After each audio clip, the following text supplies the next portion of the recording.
This is NHL Wraparound Quick Takes, and latest episode in our spring cleaning series.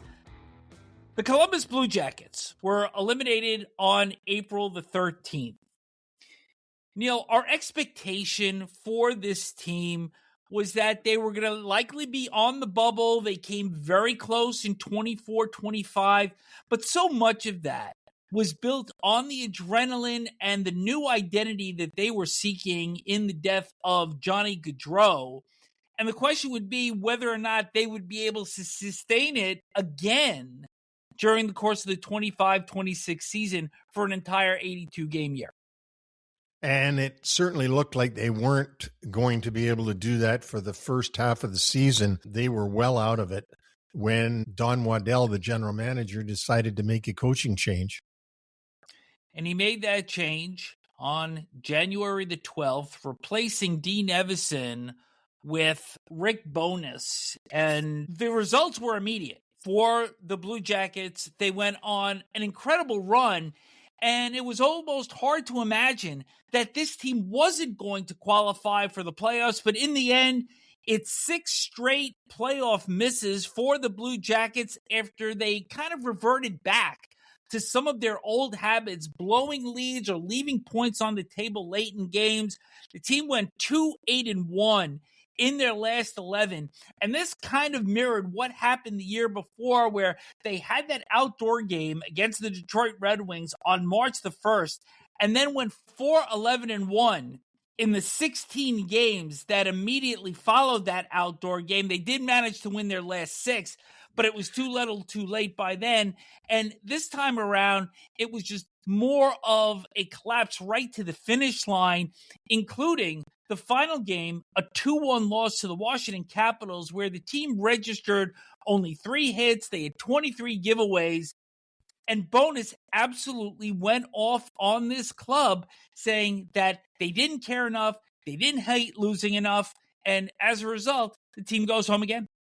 I just think that this group of players isn't able to close out things. They're not able to close out games a lot of the time. They blow leads. They've been doing that for 2 years. They did it under Evason. They did it under Bowness. And then when it comes right down to the wire on getting into the playoffs, they're not able to close that. They're not able to say, we're grabbing that playoff spot. They end up wilting near the end of the season. And that's what made Bowness go nuts, because he saw that they had the ability to get into the playoffs. They had the team to get into the playoffs, but for whatever reason, they just wilted and allowed the opposition to make it while they didn't. And I could see why Rick would go crazy when he knows the talent that he's got, and they just can't close the deal.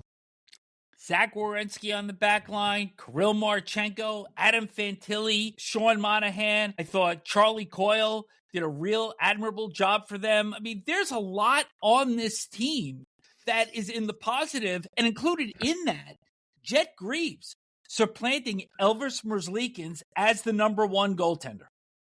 Yeah, absolutely. And, you named off a bunch of good players there, and you didn't name off Cole Sillinger, who's a pretty good operative for them. I agree with you on Charlie Coyle. I mean, you've got a pretty good nucleus. Boone Jenner has been the longtime captain there, and I think he's a competitor. But for whatever reason, whatever seeps into that locker room, they've given away leads in games, and then they give away the lead in the standings. And, I'm sure Rick will find what's wrong and try to correct it next season. But that's something they're going to have to work on all year. It's going to be a mental thing.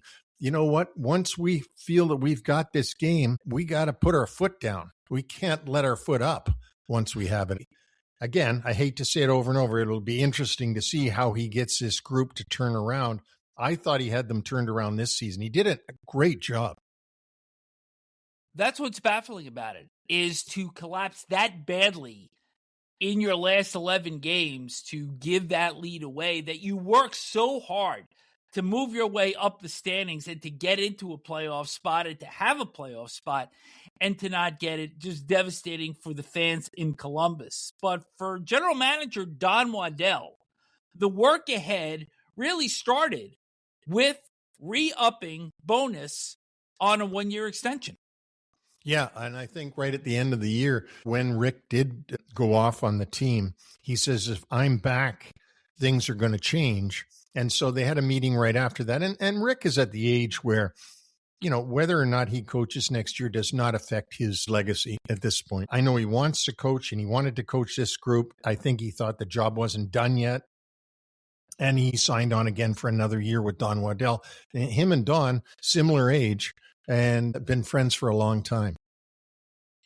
So put your GM hat on because we're going to set the stage for 26-27. The Blue Jackets own each of their picks in the 7 rounds of this upcoming draft. So there are no surprises. None have been traded away. They haven't acquired any extra picks. It's a straight 7 for them in this draft. The team does have a projected cap space of $8.75 million.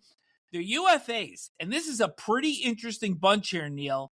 Captain Boone Jenner, who you'd mentioned before, Charlie Coyle, who they acquired from the Colorado Avalanche a year ago, Mason Marchment, who came over from Seattle and did a good job for them, Danton Heinen as well up front.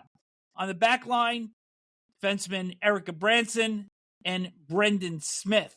Now, there are FAs. Cole Sillinger, who you'd mentioned earlier, Adam Fantilli, who I have to think is going to get a lot of money in this contract, defenseman Igor Zamula, and the aforementioned Jet Greaves, who now as the number 1 certainly has some leverage going into this year's negotiation. Yeah, and I would think that they're going to start right there with Fantilli and try to get him signed up, try to get the RFAs signed up so that they know how much money they got to deal with to sign the UFAs. I think Boone Jenner's an important part of this team, and I also think that Mason Marchment did a great job once he came in. But having said that, this was his 3rd team this season. And you got to wonder, what is going on there? Because he seems to move around from team to team. But having said that, I think Goodbranson and Smith are older defensemen that are probably past their time now. But I would be surprised if they didn't try to keep Boone Jenner, Charlie Coyle, and Mason Marchment, along with Danton Heinen. That wraps up the Columbus Blue Jackets spring cleaning. We'll have more on them during our summer coolers in August.